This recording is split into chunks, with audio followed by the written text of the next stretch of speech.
I trusted her, and I got the Samsung, and I could see, the screen's in a different league, and discovering haptics, and you can have haptics, or you can just move your hand over, and you can see, well, I can see it's a bit gimmicky now, but for if you're doing something and you need to turn the screen on like that and see an update, or what you're trying to maybe watch a YouTube video, and it could see whether you're watching the YouTube video, and if you turn away for more than a certain amount of time, then to save battery it turns off. Obviously you can adjust it, but let's say you're doing something, you're trying to work out, how do I do this? You're cooking or doing something with fixing something, and you need both hands. And so it's like, I'm a plumber, or I'm trying to do something, trying to fix something, looking at the YouTube video or whatever it is, instructions.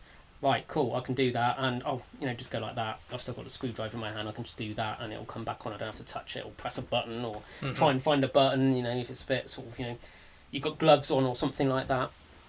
Yeah, so, and I think that's the worst part, when you're cooking or doing something where it's quite messy. Yeah. And then you're trying to follow a tutorial, and it's like, I can't cook and touch all the screen.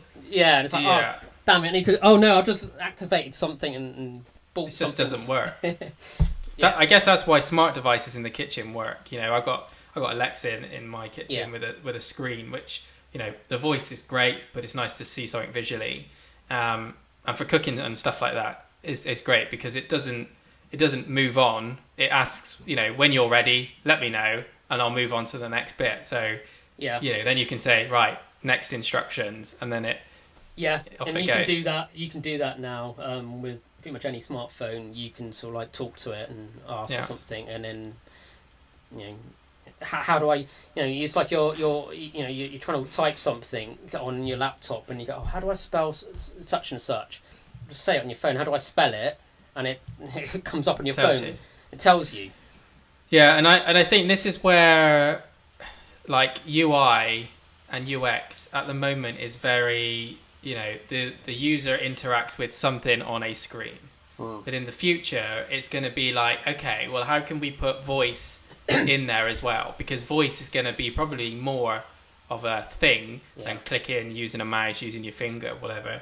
So at some point in time, we're not quite there yet, but we're going to have to focus on the voice and the journey of the voice. We've been playing around with quite a lot of voice apps over the last couple of weeks, and being able to plan out the journey of just a basic conversation that we could have between us, which you think is only a 30-second conversation.